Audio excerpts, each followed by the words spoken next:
Today we're going to be checking out a zombie survival game called Dead Age. Now this game is not new, it came out in 2016 and I've played it a little bit in the past, I just don't remember much about it, but the game is a little bit of a roguelite as well, so you play through it, you do certain achievements which unlock medals that you can then spend on upgrades or unlocking these different starting occupations that give you a bit of an edge in the next game you start. So, and all the game's events are randomly generated, so when you start the game again past the prologue, everything that happens afterwards is not always the same, and then plus you being able to upgrade your characters, it's always a different experience, which is pretty cool. But in the moment, we got nothing. We start as a student with no talent and no equipment.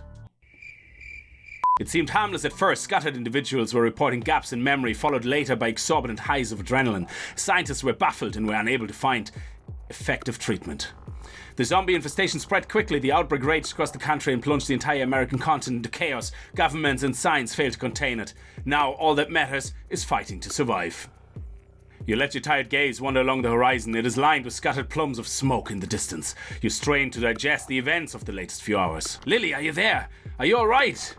You look around frantically, but there's no sign of your sister. Not much time could have passed since the accident. You were thrown from your car and lost consciousness at the side of the road. The country road is littered with empty cars, no sign of any people until you spot two still figures in one of the more distant cars. A grisly figure is approaching you. You have seen its kind too often just the last few hours in the rampant chaos of people screaming and climbing over each other. You saw several of them amidst the confusion. The horrific vagrant loped slowly and with little coordination, your adrenaline and thoughts racing. Feeling the onset of panic, you teared your backpack to open it. So here we go. Because this is the prologue, the game wants you to go through this menu in a certain way, but basically as we go along I fill in the gaps. Now we have to go to our inventory, which basically is asking you to equip your weapons and where you can put your ranged weapons on. Here's your inventory. You have your helmets, you have all the jazz, which is pretty awesome. So let's put ourselves a club in our inventory. The undead figure approaches slowly. You hear a deep gurgle. Just a few hours ago, you watched one of those creatures tear your brother apart. Not even a minute later, your brother opened his eyes. He had changed into one of those things. There you go. We already had to kill our brother. And then we lost our sister. It's not a good start to his day. It was this very same club you used to ward off what your brother had become. Remnants of flesh and blood still mark the spot where you caved in his head. Okay, come on, you unsteady vagrant. Take this. Bam! Right in the foreface. 24. Ow! Now we gotta put a weapon on us because I think we're better off like shooting this guy right in the face. Let's equip our ammunition as well. Let's use the new gun, which is gonna do a lot more damage. Bam! There you go, baby! Alright, look at that. He dropped the shirt. That's pretty awesome. Equip the shirt. It's gonna give us a little bit more defense, which is great. Oh no! We're gonna have to fight 3 zombies now. That's insane. And this one this one has the heebie-jeebies. He's like, oh, I don't think he can stand by himself. Never mind actually go into combat. Let's use our gun on one of them. There we go, right in the face. Ow! Oh, dishonorable discharge. Oh no! Oh, look at that, we got a friend. Go to hell. Bam! Look at them going flying, that's amazing. Oh, we found a shirt, sweet. You should come with me, I could use another good man. Thank you, but I'm looking for my sister. She disappeared. Are you sure she's alive? The last few hours have seen more death than any other event in history. She has to be. She's tough. I lost consciousness and just woke up. No sign of her. Well, there's no driving on this road with all the abandoned cars blocking it. I'll walk along the road with you and help you look. My name is Kickz. Where are we going anyway? We've got a camp not far from here. You can rest up and get your bearings, Kickz. Alright, let's go and heal ourselves up. Let's equip the new ammunition that he gave us. And the shirt as well. Nice. Alright, we got a friend now. Your opponent is an undead nurse. You must know you... Okay, so basically each opponent has certain abilities or whatever. So these zombies are not just plain... just nonsense random generated zombies which have no purpose. This guy, for example, he can be immune to stun and he spits, and you can see here his immunity. And then you have the undead nurse, which actually can heal other zombies, which is pretty amazing. Take that, nurse! Ah, disgusting. Look, she heals him. That's not fair. Die, nurse.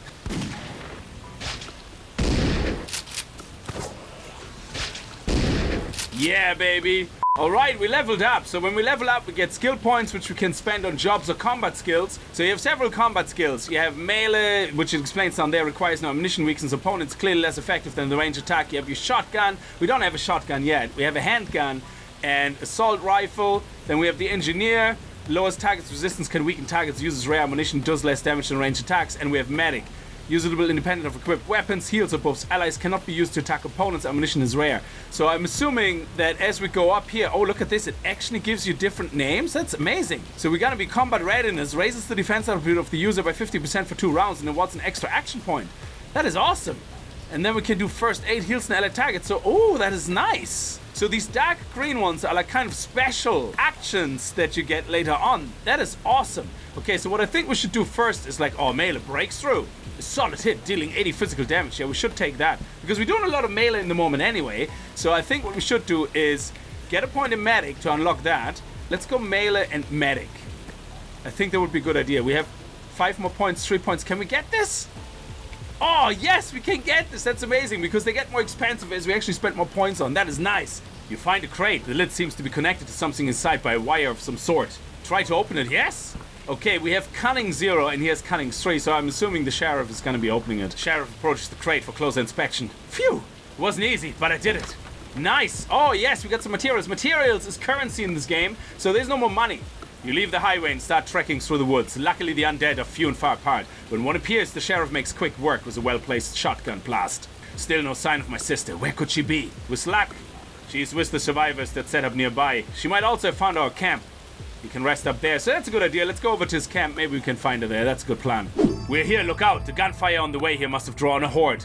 A helping hand. We completed the quest. Nice. So basically, there's hordes as well, especially at nighttime. They have a higher chance of appearing.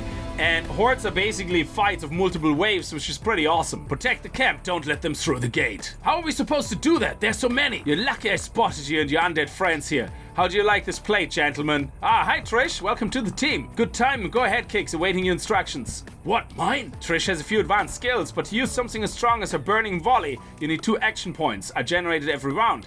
Your AP are displayed in the upper left corner. Complex skills require 1 or more APs to use the skill combat readiness, which raises your defense attribute, increases your AP by 1. So basically, this is like the Final Fantasy style battle system where you can earn your AP per round and then use special skills that you can learn. So early on when we looked at our combat skills, you know the breakthrough thing, that was the dark skill. That is something that needs AP. So what we want to do is she has 1 out of 4 AP. So we're going to go and put combat readiness on ourselves. So Trish's turn, she puts combat readiness on, and that means she gets more AP, and she has a higher defense as well now. She has a bit of a buff here now, which basically increases the defense by 50% for 2 rounds. Alright, it's my turn. I have 1 AP point. Let's see how much it costs for me to do a breakthrough. It only costs 1 AP. A solid hit dealing 80% physical damage reduces the defense attribute of the target by 75 for 2 rounds. Requires 1 action point to use. That is awesome. Unsteady. Oh yes, absolutely. Bam! There we go, decreased defense, lowers the defense attribute by 75%. And that combined with the burning volley should definitely make short work of this guy. Bam! Oh, he killed me! Oh, yes! This was amazing! What? No! It can't be! With shock you behold your enemy. Under the long and tangled hair lies the blood-soaked face of your sister. Her eyes blank and hungry. She didn't make it. That's her. What's wrong with him? The lost sister. We completed the quest. We found her. Found her. He just found out he lost his sister. Lily. Okay, it's always tough on one day to have to kill your brother and your sister. It's a bad ending to a day. Nice. Oh, look at the grids. Ah, no. Don't lose focus. This isn't your sister anymore. You know that. You never get used to it. I really like the way in that battle that they put it in a way that she attacks us and knocks us out, kind of simulating the whole idea like that if you're confronted with having to kill a loved one, that you kind of like, oh, you know, you just don't know what to do. There we go. First aid on Kickz. Very good. I like it. Thank you, Trish. You're amazing. Okay, combat readiness, Trish. Oh, nice, baby! Bam! She's gone. Oh, sorry. No, Lily! Camp invasion successfully completed. Defend the camp, reward 25 XP. I love it. I'm sorry, Kickz. Hang in there. Day 1. Now the prologue is over. This is actually now how the game starts if you skip the prologue, but I thought it would be nice to show you the prologue, ignoring all the helping stuff like, you know, in the introduction and tutorials, but the actual lore of the story, that you get to know the character, you know, his background story. I think that's pretty awesome, like, you know how it starts. He has to kill everybody that he loves, so clean slate. Aching, you wake up to see Trish sitting at the edge of your bed, watching you with sympathy. She leans down to hug you comfortingly. But you don't want to talk about your loss. You just want to get back to helping the camp. That's it. Throw yourself right into work. Grief after the zombie apocalypse is over. Kickz, we need new weapons. Come and find me in the cantina and we can talk about the details. Now, this is random. When you start the game after the prologue, after she talks to you on the bed, this is all randomly generated. So this doesn't happen all the time. There could be other events happening. You could be running into other people or different quests. So which is really, really cool. Someone new enters the cantina and smiles and nodded Trish. You hear he had found his way to the camp on his own. What might explain his good mood. Hey there, you two. It's a new day and I'm starving. How would you like to come and do something about it, huh? Kickz could join you. We're running low on rations. Why don't you head the highway and get to know each other? I think it's a great idea. Bill looks at you expectantly. You can find more about speaking with Bill in the cantina. Let's check out the shop. The shop gives us the chance to buy... Oh, an Uzi! For only 12? I have 12 materials. That is awesome, but I have no ammunition. We can sell our undershirt. We don't really need that anymore. Thank you. And this is the value of what it's worth. And we actually have to equip this, to be honest. Or we can't do it from here. So we have medical kits. They cost 15. We only have 14 available to us. We have ammunition as well. Engineering supplies. Oh, armor upgrade kit. All right, we have a mission with Bill. Bill has the munchies. Loot at least 3 car trunks on the highway during daytime. So let's talk to him. Mission details. What have we got planned? We don't have anywhere near enough to eat. I figure you and I go patrol the highway and check abandoned cars for anything that might help. Sounds good. It shouldn't be too hard. There are plenty of cars we haven't searched yet. Don't take too long or we'll start going hungry. Hungry survivors lose energy every day until it runs out. And you can imagine what that means. Let's try to avoid that, shall we? Yeah, then everybody fights, kills each other, and we're gonna all of a sudden end up in a battle royale game. Let's go with Bill and pop some trunks. Loot at least 3 car trunks of the highway in daytime. So everything has like a day and a nighttime. I don't know if there's new locations coming in as the game goes forward. This is the only ones I've seen so far. I only played a little bit. So woods day gives you food materials. So why are we not going to the woods? Well, whatever. Highways, medical components, old clothing, old weapon parts. And we have to pop 3 trunks on the highway to complete that quest with Bill. And we can do weapon crafting as another quest. Craft a weapon to shotgun materials, 14 of 16. So we need weapon parts as well, which we can find here as well, which is awesome. Now you can go at night. Now at night you find other things in these areas, but you have of course the problem with the waves that they're constantly coming in instead of the individual battles. You watch Bill as he eagerly scans for potential cars. He doesn't look like someone who can handle himself away from a buffet. You set out worried that your survival rests on your shoulders alone. Oh, lonesome hero again.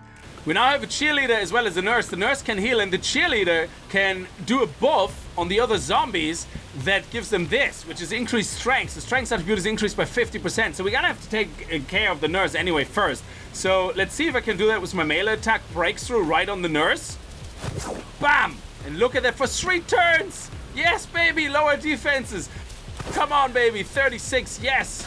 Can she heal herself or only other zombies? Ow, ow, bam! Oh, 41! Get ready for combat. Let's lower her defenses, nice one. And use your shotgun 1 time. Bam, 70! Ow, and here we go, that should be the last one, bam, dead. Excellent, we got some old weapon parts, which is awesome. Let's take them. You discover an abandoned delivery van, which has been left open. There are a few crates inside in which you might find materials or maybe even tools. Well, let's go looting. Nice, we got some materials. Sweet, let's take it. So we got our bitten pedestrian over here who gives a buff, or has a buff, that gives him strength attribute bonuses of 25% for every present ally. So you want to kill everybody else first, I suppose, because this guy's strength is now 9. And of course, when this guy's dead, his strength is lower. So, and the suit guy actually can spit, he can apply bleed effects, so we definitely have to get rid of him as well. And he has a strength of 10, so he's much stronger. We're slowly running out of ammunition on the shotgun. We have to be careful about that. Nice.